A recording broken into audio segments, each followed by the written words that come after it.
With a bunch of critical decisions looming this offseason, what quarterbacks will land in what places? Joe and I are taking our early stab at a best guess here today on Locked On NFL Scouting.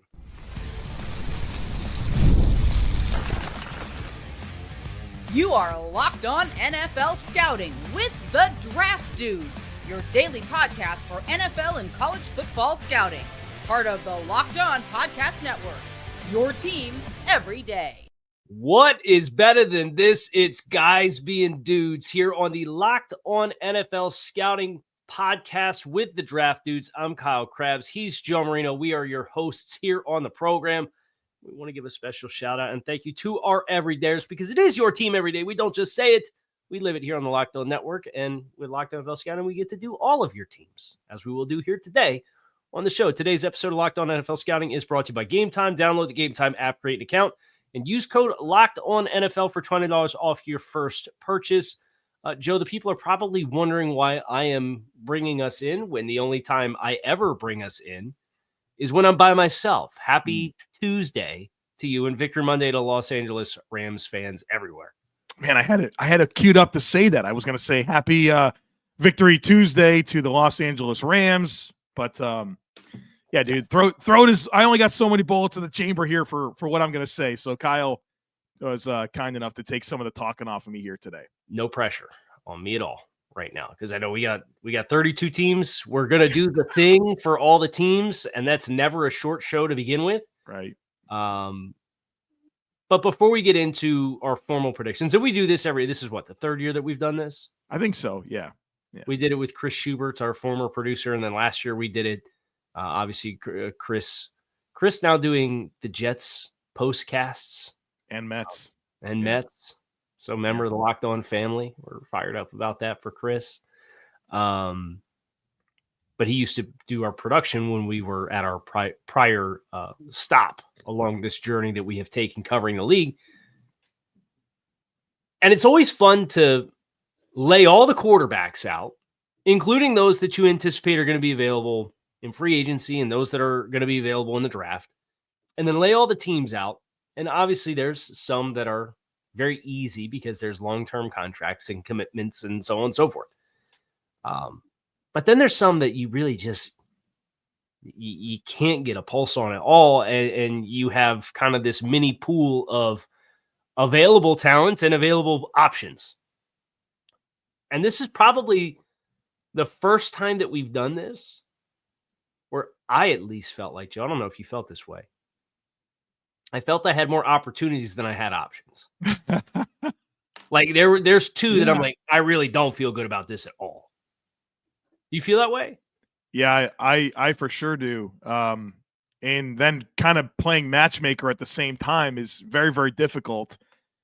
And some of these teams are in some tough spots. And I like how we have this conversation framed to kind of start with the hardest decisions. And I think it leads into the big storyline coming out of last night is what to do with Sam Darnold. I think the good news here is that I think the Vikings gained some clarity.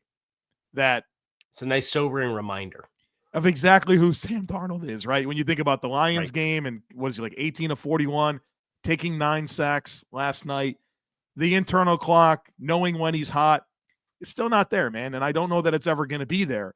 And I think for Minnesota, as some of the conversation became, well, it's the 13-4 season, right in there for the 1 seed up until the last week of the season. Do they really need to move on from Sam Darnold? Should they just roll with this and ignore that they drafted JJ McCarthy? I think they gained the clarity, right? Where there's just a limited ceiling with Sam Darnold. And in these moments like this, when it matters most, those issues are going to be a problem, just like they were against the Lions and against the Rams. So I think for Minnesota, the clarity that they gained is great, but now it's like, what do we do with Sam Darnold? And I think there's been some disaster things that have happened, starting with the way he's played the last 2 weeks. That certainly cost him a bunch of money. Yeah. But then also I thought of Tennessee that's the Darnold team. West Coast offense, rock and throw. Then they get the number 1 pick. And so it's like, what are we doing with Sam Darnold? Who's got the combination of cap space? How much do you pay this guy? And then do you really want to sign up for it? So I'm going to give you a break. Clear your throat. But we're going to show our draft dad's background here for a second. Have you ever seen Frozen 2? Into the unknown. Okay, so yes, don't sing. As you said, you're very limited in your energy I believe storage. I emptied one right there. What a mistake. The song "Do the Next Right Thing." That's what Minnesota needs to do with Sam Darnold. They need this quarterback decision. Everybody's been dreading all season long as it's become very apparent that Sam's played above his weight class a little bit, and they've won 14 games. And well, now you lose in the wild card round. And I texted you this yesterday. How fitting. Sam Darnold is who we thought he was, and it happened in the place where Denny Green used to coach in Arizona for the neutral site playoff game. Minnesota, do the next right thing. You drafted a first-round quarterback. You had conviction in that guy. And I think they will. And the reason I think that they will is because they did the next right thing 2 years ago when they overachieved and went to the playoffs that year too. Mm-hmm. They stayed to their process and wrote it out and made non-emotional decisions. And I think when you make non-emotional decisions with this quarterback situation, spoiler alert, I have J.J. McCarthy as the starter in Minnesota. Same. I did spot for Sam Darnold. And I actually, there were 3 teams that was in consideration. And I think when you consider the opportunity, when you consider the alternatives and the path that this team has been on at quarterback, I actually thought it was pretty easy to find a spot for Sam Darnold. Okay. I landed somewhere for Sam Darnold. Doesn't mean I love it. But I kind of like mine, but I kind of like mine with the qualifier that I think I know who Sam Darnold is. All right. Where you got him? Do you want to reveal it? You want me to? We'll do the Sam Darnold teams since this is like the big. Let's get the Sam Darnold thing over with. I got him in Pittsburgh. That was the one I thought most about, but I settled on the Raiders. Okay. And the Raiders are another good option. They might tell you they don't have the cash to do it, but they have $92 million in cap space. Their continued churning of quarterback or of head coaches tells me that Mark Davis isn't that hurting for cash to make a splash. And of course, they've been active talent acquisition the last 2 off seasons with Devontae Adams, and that already obviously has moved on. But then also Christian Wilkins this past year got a top 5 contract on the defensive side of the football in all football. So that's another spot I would not at all be surprised. And they're picking 7, I believe. Outside looking in. Or 6. So they're not going to be likely in the strike zone for a quarterback. We're going to do all of the AFC. We both picked AFC teams for Sam Darnold. We'll do all of the AFC next here on this episode of Locked On NFL Scouting. Make sure that you guys stick with us. This is a message from Intuit TurboTax. Taxes is waiting and wondering and worrying if you're going to get any money back, and then waiting, wondering, and worrying some more. Now Taxes is matching with TurboTax Expert, who can do your taxes as soon as today. An expert who gives you your taxes their undivided attention as they work on your return, while you get real-time updates on their progress so you can focus on your day. An expert who will find you every deduction possible and file every form, every investment, everything with 100% accuracy. Also, you can get the most money back guaranteed. No waiting, no wondering, no worries. Now, this is taxes. Get an expert now on TurboTax.com. Only available with TurboTax Live full service. Real-time updates only in iOS mobile app. See guarantee details at TurboTax.com/guarantees. Let's do the AFC East first, because there's 3 locked in here for sure with the Buffalo Bills with Josh Allen. Tua Tagovailoa just signed a contract extension. And the New England Patriots with Drake May as last year's number 3 overall pick. Just leaves the Jets. Okay, so I have a choice for the Jets, and it's kind of a combination here. Our starter is already on the team. It's Tyrod Taylor. I think he comes in, gives you a chance. But we are going to sign an interesting backup. We're going to sign Justin Fields as well. They're not really in position to draft the quarterback. I mean, if they want to do the Quinn Ewers thing or the Jalen Milroe thing, God bless you. We're going to roll with Tyrod Taylor, bring in Justin Fields, and start to build moving forward. That's my thought.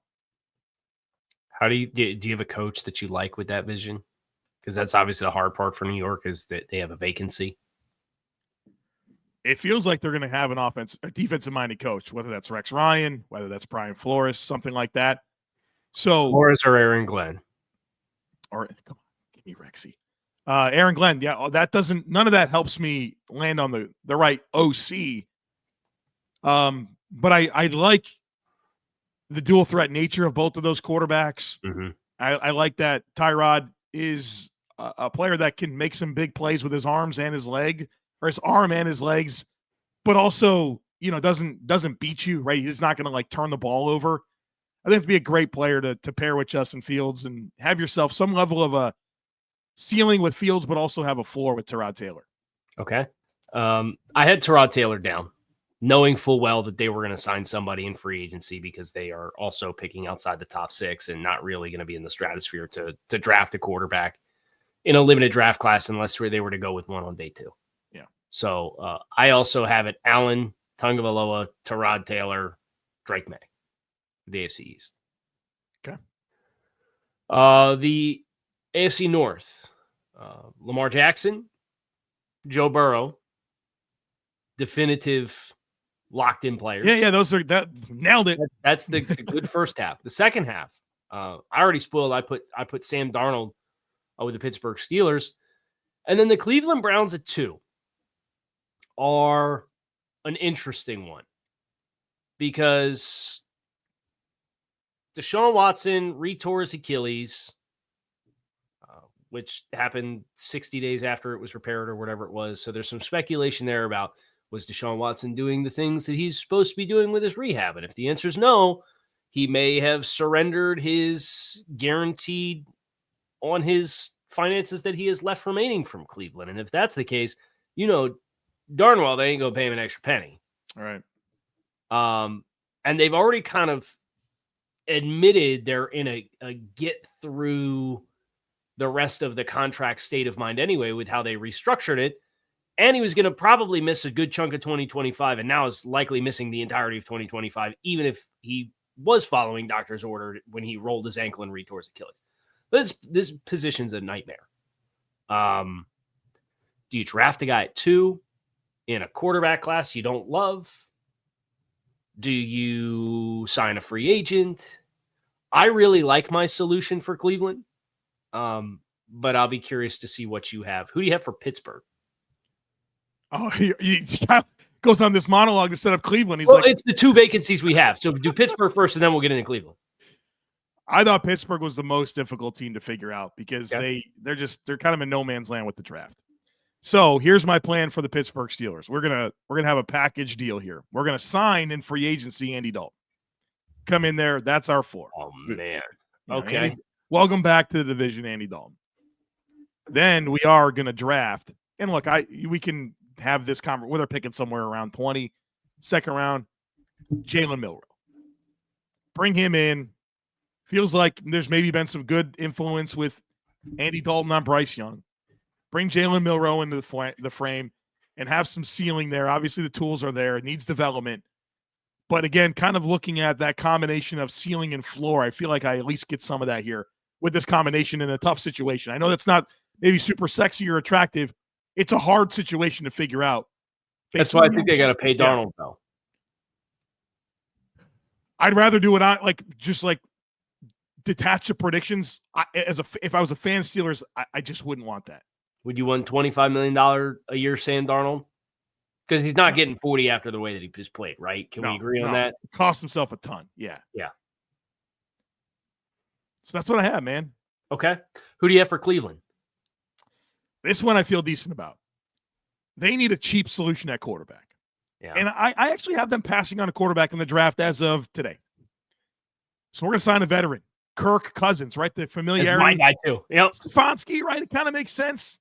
And then this is the Zach Wilson team. This is the team that I think signs him to come be the backup, give yourself a little ceiling to go with Kirk Cousins. But it feels like that's the logical spot for Kirk, and we seem to both agree. So the only challenge here is if Atlanta wants to play hardball and say you have to trade for him. Okay. That's just I think I saw your tweet on this the other day. It's like, really?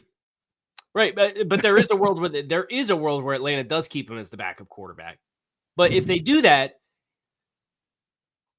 it's within the first week of the league calendar year, he has $10 million of 2026 salary that guarantees. So it's like, are you really going to hold on and add more guaranteed money when you know who your quarterback situation, who your starting quarterback's going to be?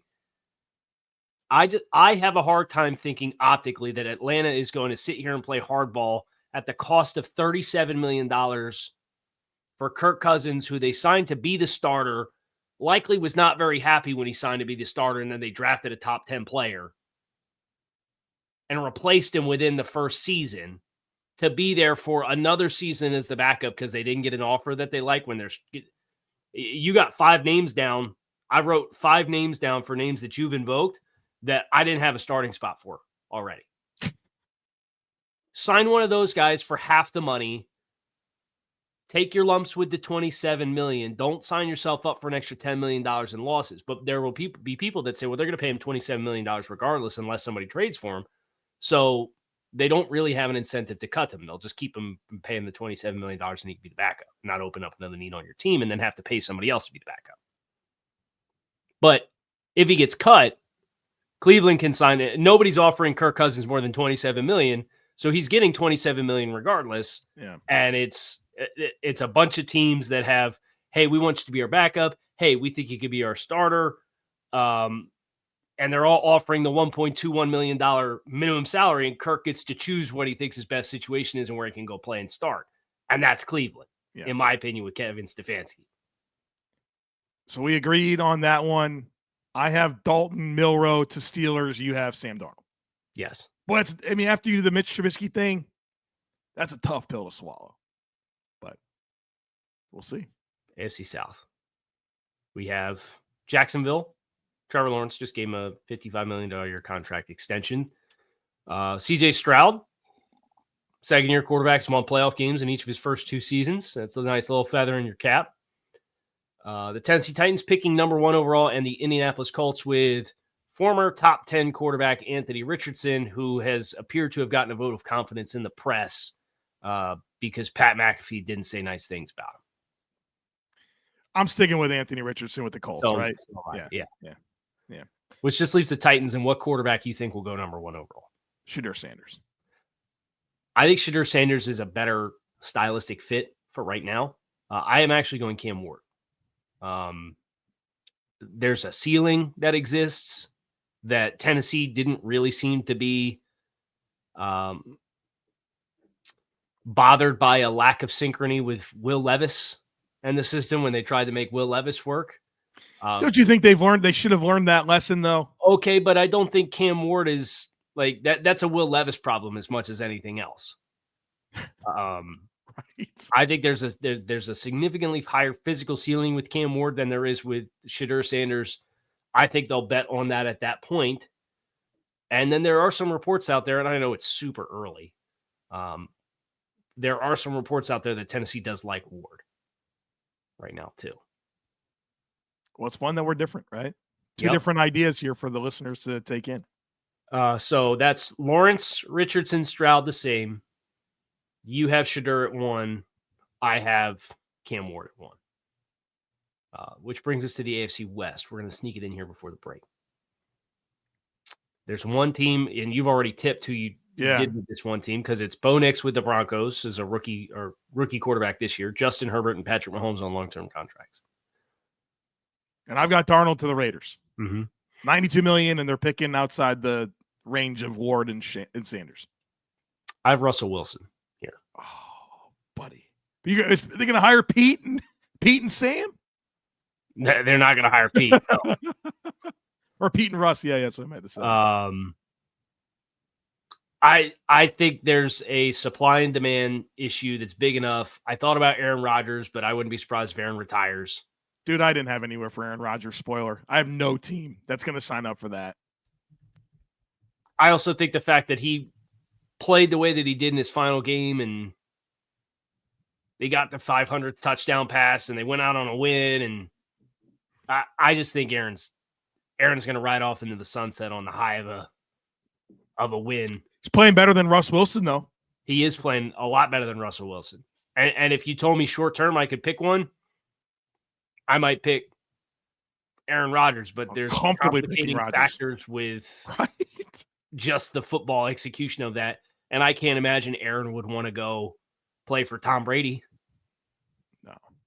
Right? So, and he can't bring Devontae Adams back with him to the Raiders because of how that sort of ended. So, Russell Wilson was my pick going back to the AFC West and playing with the Raiders. So, we're going to do the NFC side of things next, where some intrigue, especially where we're starting with the NFC East. So make sure that you guys stick with us.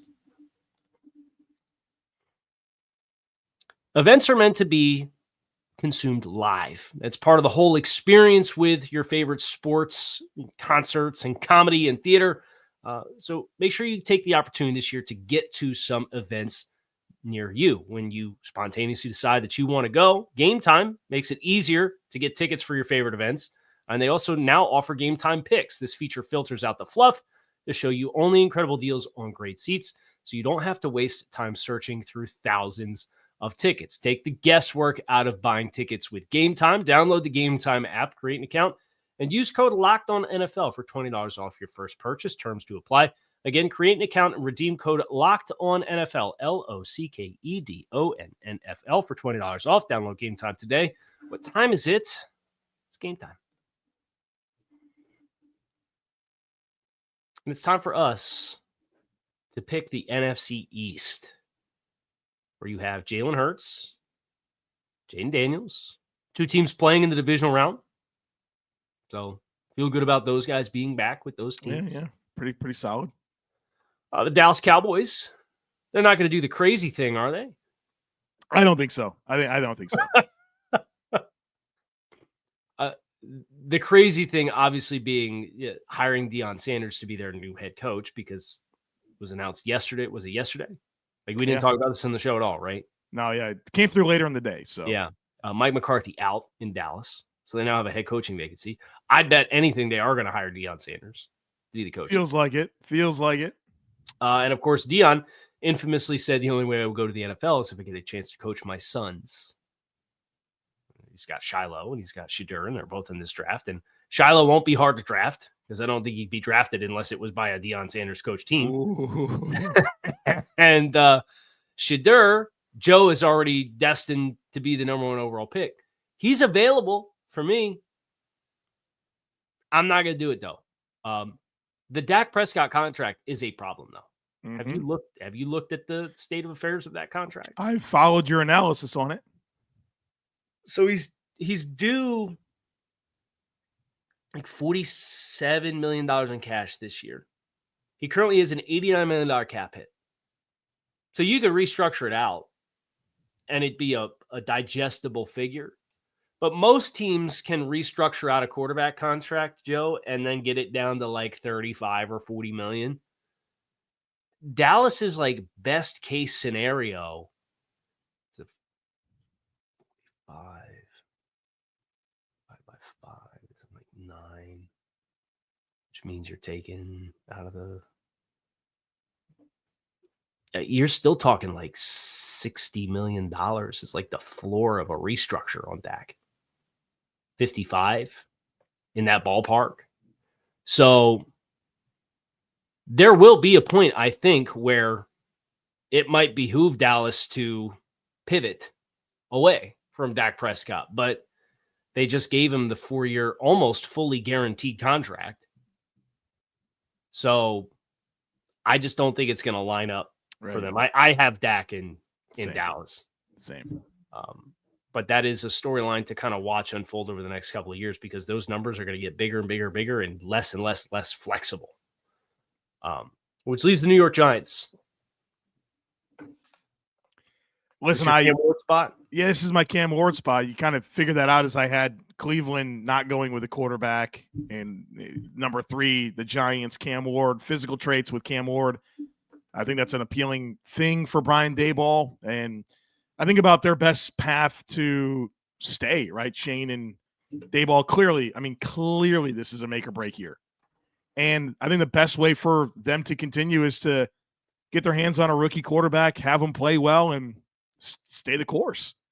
And if they have their shot at Cam Ward at 3, I think this becomes a very easy decision for them.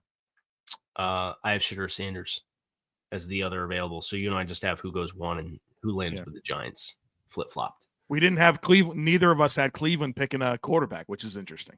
Yeah, I just think there's I think enough pressure to win now.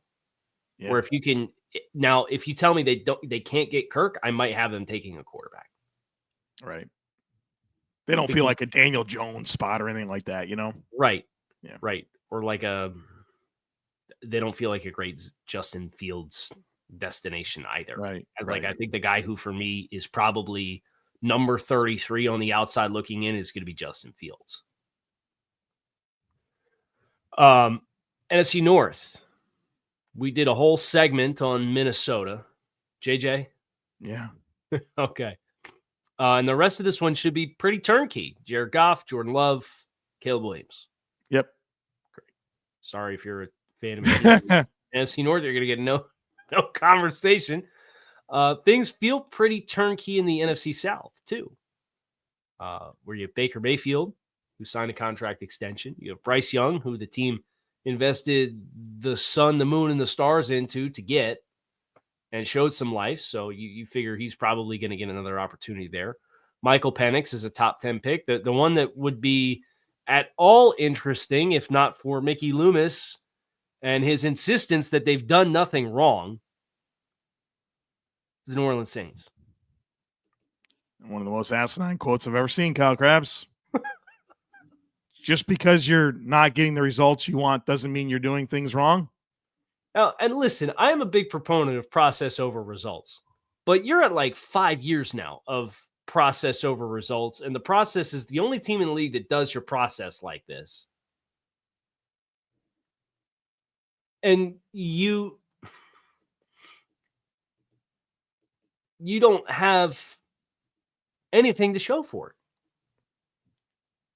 It doesn't really help them to move on from Carr either. Right. Not like a good opportunity to do it. If anything, you have to restructure Carr just to be a part of your solution to get cap compliant again. Yeah. Or post 6-1 them and you still got a bunch of dead cap you got to spread off across 2 years. But you still have to carry the $51.5 million cap hit until June 1st. It's not good. And you got to be compliant in March. Problem. And you're $52 million in the hole. And sit here and say, the salary cap's fake. Yeah, you can do whatever you want with it until you get into a situation like this. So I think Derek Carr is back, not because he got a vote of confidence from Mickey Loomis. Stuck. But because you're stuck. But you did nothing wrong. You didn't do anything wrong. Now. Nothing, man. Nothing's wrong here. Nothing wrong. So we're lockstep on the South. Yeah. It's going to be pretty stable. Any changes in the West? I know Mike McDonald's been cryptic for 2 off seasons in a row about Geno Smith. San Francisco's got a big decision on Brock Purdy. There's some people that want to say they'll be the Kirk Cousins team and Purdy turned into a pumpkin and he Sam Darnold it. I've got everybody back in the West. Yeah, I do too. And I think there's probably maybe some interesting backups that should link themselves there, right? Like if you're Will Levis or Daniel Jones or Fields, Wilson, go Seattle feels like and he's already team. Committed to Minnesota. That's a good spot for him. He should re-sign there. Yeah, I agree. Yeah, do your rehab year, do your Mitch Trubisky in Buffalo, go sign a deal somewhere else. Yeah, I think that's the right thing to do. But I think Geno will come back as a starter. I don't know that comes without some interesting backup, but what do you think about had a pretty good year? Back up there. Yeah. Perfect. For people not watching on video, that was a joke. Some Seattle fan somewhere is just listening to the podcast, not watching, and heard that. I just Just had a heart attack. Like, Kyle, you idiot.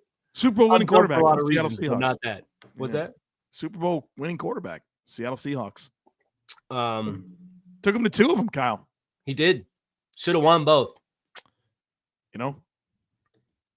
Got to throw it on 2nd and 1. So that means, what does it say about the NFC that you and I combined both chose the Giants as the only team with a new starter at quarterback on that entire half of the conference, or that entire conference?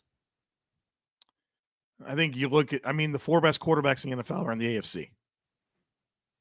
And I think you have more teams that are spinning their tires trying to figure it out there, as opposed to the NFC, where you're like, maybe we can do it with this guy.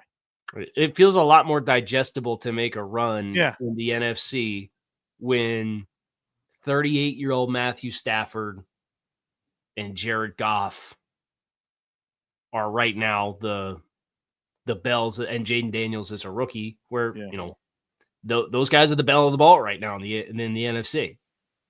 And Daniels can be a problem. And I feel like Daniels feels like the one that, if his play sustains, can maybe kind of shift the power dynamics for the top 5 best quarterbacks in the league all being in the AFC. Yeah. Which would be nice. Be nice. And if Dallas is going to do anything crazy, please keep Dak in the NFC. We don't want him in the AFC side of the pond. We don't want him over here. Don't need it. Just imagine a nightmare scenario where Dak comes over, Darnold signs and ends up being a stable starter, and he's in the AFC too. You'd have 3 quarterbacks in the top 12? We should probably not do that show. Yeah, careful, especially right now. Right. All right. That's going to do it for us on Locked On NFL Scouting. I'm Kyle Crabbs. He is Joe Marino. We appreciate you guys, as always, for checking out the show. If we get more clarity on some of these teams, we might come back, revisit this exercise. There's obviously coaching and GM decisions that need to be made. We'll do plenty of mock drafts between now and April as well. So you have all that to look forward to. Tomorrow on the show, we are doing 3 prospects for NFL Draft Deep Dives. Joe, remind me. We got rid of Shavon Revel. Yeah. Michael Williams, pass rusher, University of Georgia. This UCLA linebacker, Casey Wegman. What's his name? We're indoctrinating Joe into the church of Carson Swessinger. Oh, where did I get that name? Casey Wegman. That'll be the last time you get his name wrong. I'll promise you that. Yeah. And then the tackle from Ohio State, Simmons. Josh Simmons. So it'll be a great show tomorrow. Hope you guys come back and see us. That's going to do it for us today. We're out of here.